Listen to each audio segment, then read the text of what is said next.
Yesterday was Canada Day. We're celebrating Celine Dion and the Titanic movie a little bit. There are a lot of changes coming to K-12 school dining. There is a balancing act that they need to deal with between nutrition regulations that are put in place for good reason to keep kids healthy, that they want to maintain as much of that as they can, but it's becoming very difficult in a lot of situations because of social distancing guidelines and budget constraints that schools are being put through right now. So we're going to walk through some of that today on the presentation. I have two of my wonderful colleagues from Metro, fellow storage nerds, Valerie Medinsky, who's a channel marketing manager for us, and Rachel Kern, who's a product manager for our thermal holding and transport products. And with that, I will turn it over to Val. All right. Well, thanks, Kevin. All right. So what is changing? The answer, unfortunately, is everything. Many schools hope to have a set plan by July 1st, but many miss that deadline, and that's okay.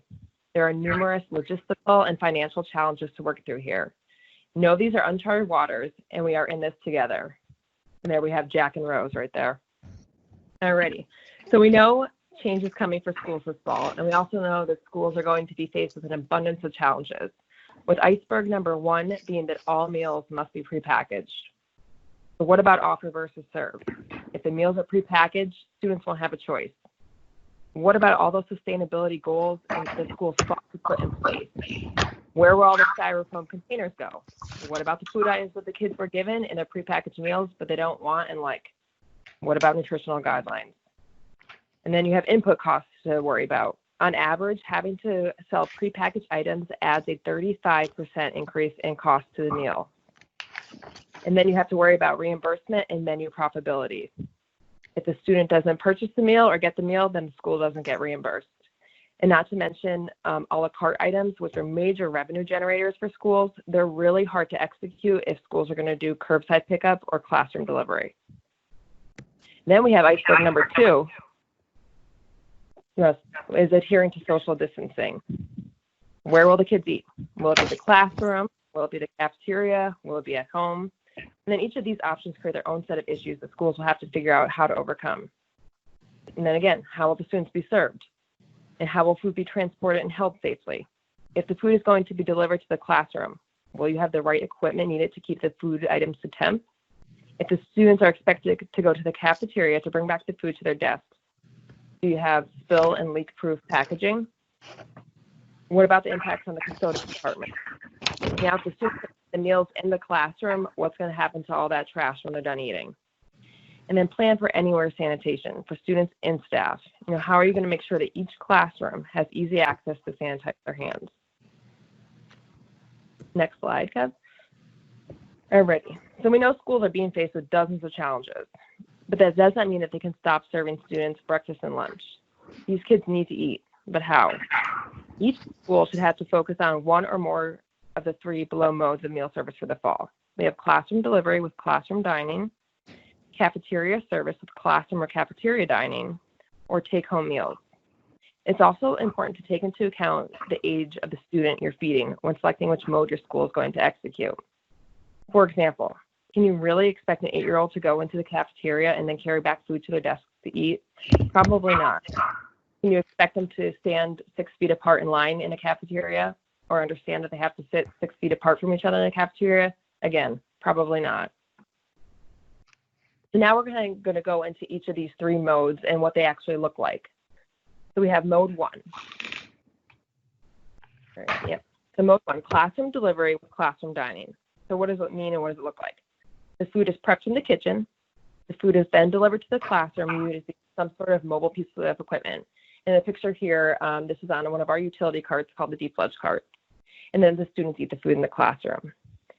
This mode requires a simplified menu with limited entrees and sides. And unfortunately, those a la carte items are really hard to execute underneath this mode. Then we have the second mode on the next slide, cafeteria service with classroom or cafeteria dining. So what does this one look like? Once again, the meals are prepped in the kitchen. Students pick up the food in the cafeteria, and then in this picture, it shows the mighty legs being used to hold the items to temp. But some schools may opt for mobile shelving or kiosk stations peppered throughout the cafeteria. And then again, the students either bring the food back to their classroom to eat, or they sit 6 feet apart in the cafeteria and eat their food that way. Some things to think about under this mode. Are all the package items durable for students to transport? Are they spill and leak resistant? Are they heat resistant? And then again, self-service items like the salad bars, those are actually going to be very challenging to execute under this model. So that, again, is something to think about. But with this mode, you can offer those a la carte items again, which is great for the school because, again, those are revenue generating. And then the third mode, which would be take-home meals. Again, the meals are prepped in the kitchen, and then the students pick up the meals at the curbside, which mobile shelving units are great for this application, and then students eat at home. Again, think about the menu. Are you sending home meals daily or multiple meals to last the kids a few days? And think about serving cold foods that can be easily reheated at home. So, very quickly, we just laid out some of the challenges that schools are facing. But next slide, Kev. Schools have enough challenges ahead of them, and we don't want equipment selection to be one of them. Metro has the right tool for the job, and now Rachel's going to take it away and explain some of the tools that we have in place to help the schools this fall. Okay, thanks, Val. So a lot of the solutions that you're going to be seeing right now, we really tried to focus on solutions that could be repurposed or used for multiple modes of delivery that Val just went over. So the first solution that you see right there is a Max Q cart with handles. So you get everything by ordering that one SKU. You get everything that's pictured there, minus the Mighty Lights and the Mighty Light dollies. So we have it rendered that way just to show that this can be used to transport bulk meals or beverages all at once. And we were discussing this, and we kind of joked and talked about how this cart is almost like your Boeing 747, right? And then if you were to transport that to a main area like the gymnasium or music room, whatever, and whatever it may be, and then take the dolly off, load the Mighty Lights up, and then wheel those to classrooms, kind of like the puddle jumper planes. So that's how we rendered it. There's various uses for that. And then the second that we have pictured, if you've attended some of our webinars, you've already seen this. This is a drop mat shelf cart, and drop mat just means that the shelf has ledges on it. It's kind of like a built-in wire ledge there. It's kind of hard to see on the image there, but after you receive the recording, you'll be able to see it better. So this unit comes with the dividers. It comes with label holders. So really great for sectioning off meals. So if you were to wheel that to a classroom and maybe you broke it off by student, depending on how large the class is. So each student could just come up and grab from the cubby.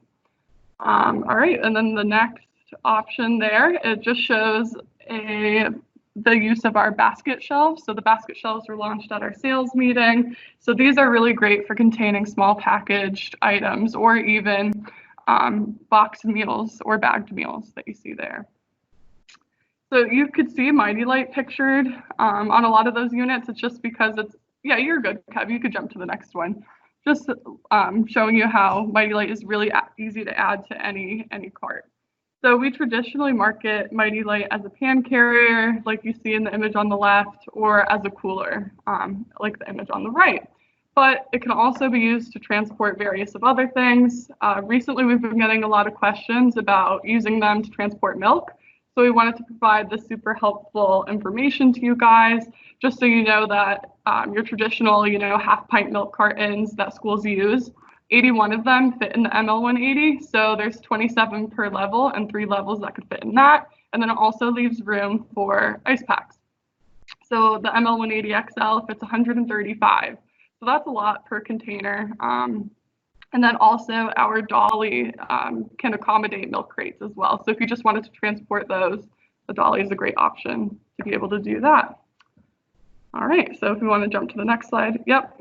All right, so this is a really great diagram to show you that most schools, a lot of them are going to be using these 9x9 by 3 styrofoam containers. So 8 of them could fit into an ML180 XL, or 4 can fit in an ML180. So you do get a lot more capacity with the XL just because of the deeper lid. So those may be better for doing bulk transport. And if you look at the cart, so that Max Q cart that we had pictured earlier, if you were to load these up with those styrofoam containers, as rendered right now, you'd be able to transport 48 meals.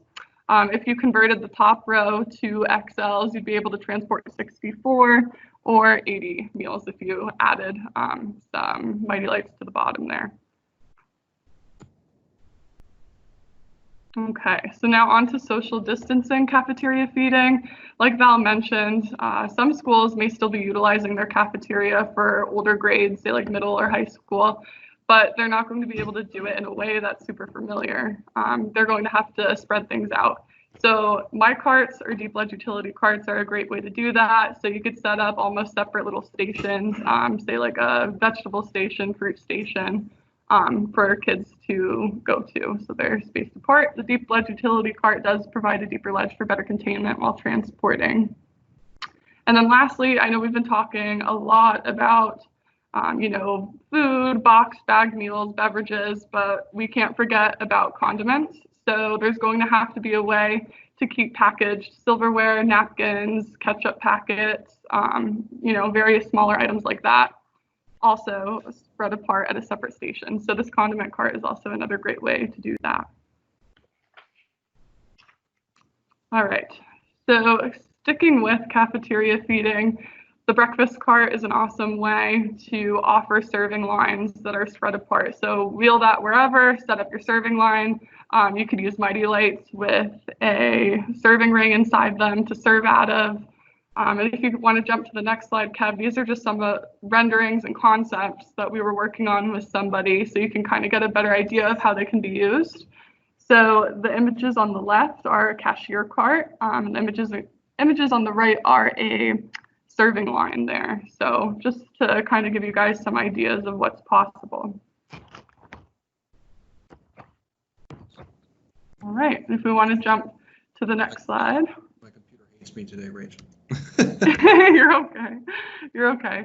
So Val mentioned some, increase in labor costs. So you may not have as much staff in your schools right now. So this would be an awesome way to manage your trash. So you don't have people running out to the, disposing of trash multiple times throughout the day. You could load it up in here, then just wheel this all out at once and take care of it. Right. And then we can't forget about the sanitization stations. There's been a few email blasts that have gone out on these so far. There's going to be another one being sent out soon. So we can picture, and we've been hearing that having hand sanitizer pumps and dispensers in every classroom is probably going to be the new normal, which is very important. So it's protecting the kids, but then it's also protecting the workers as well. And then the image on the right is a sanitization station cart. You could see that it's rendered with some of our NK gray sanitizer holders and glove box holders as well.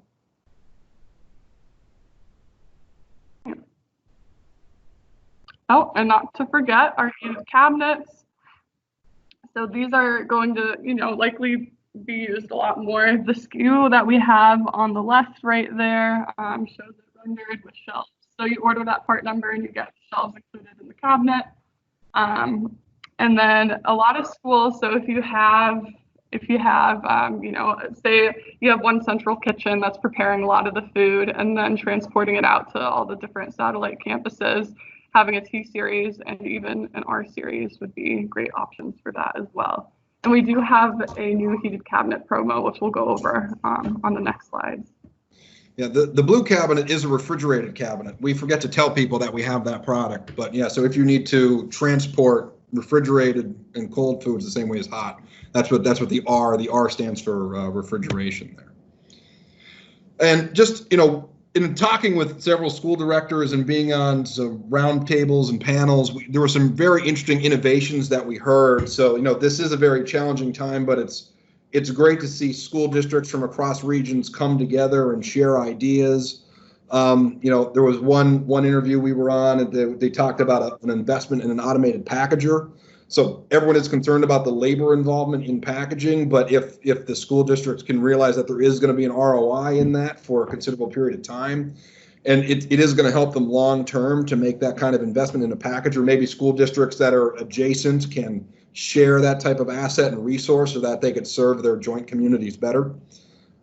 Digital meal ordering is just starting to really become a little more common at the university level. There's even some major universities that haven't, necessarily solved that one yet. But it is helping them address some of these challenges, using tools that are like integrated with Grubhub or something like that. But we see that coming to the K-12 level as well. It doesn't always need to be that sophisticated. Sometimes a district and using something like a Google Doc. So we could see it evolving where in a few years, efficiencies being gained through digital meal ordering, finding its way into the K-12 space. And then there's also just the idea when this happens, communities do need to bond together. So, the food supply chain in total has been challenged, but when you want to support your local community, there are school districts that are out there that are making commitments to source local, supporting their local economy, promoting sustainability, and still getting kids fresh, nutritious food, and trying to get some of that in there because obviously, schools are going to have to go with more convenience foods rather than scratch foods as they do this. But at least the schools that can do that, they could, everybody, we're all in this together, and it's just one innovation that we were happy to see. Val, why don't you tell folks about this promo? Sure. So we have a promotion that actually started yesterday. It will be for schools only. So it's K-12 and college and universities. It's buy 10 cabinets and get the 11th free, or buy 10, get one free. So look out for next week. We'll be pushing this out through our email system. You'll receive an e-blast, and it'll also be on our social channels. So please, again, just look out for that promotion. It'll be from July 1st through September 30th. Folks want to learn more. All these solutions will be on our website. This one will be coming up on our delivery, curbside, and pickup applications page on metro.com. And there's also our sanitization and PPE stations are there on our PPE storage link. So this information's on metro.com. And we have a new webinar schedule. So we're going to go to every 2 weeks going forward, but we're going to keep these going. There's a lot of more things that we want to talk about as we try to help restaurants and schools get through this difficult time. So in 2 weeks, we're going to be talking about just some basics on cooler capacity. We're going to be talking about rolling track systems, everything from rolling track systems to S-hooks and other things, and adjustable shelves and things that help people get the most out of every inch. So please come back and join us again.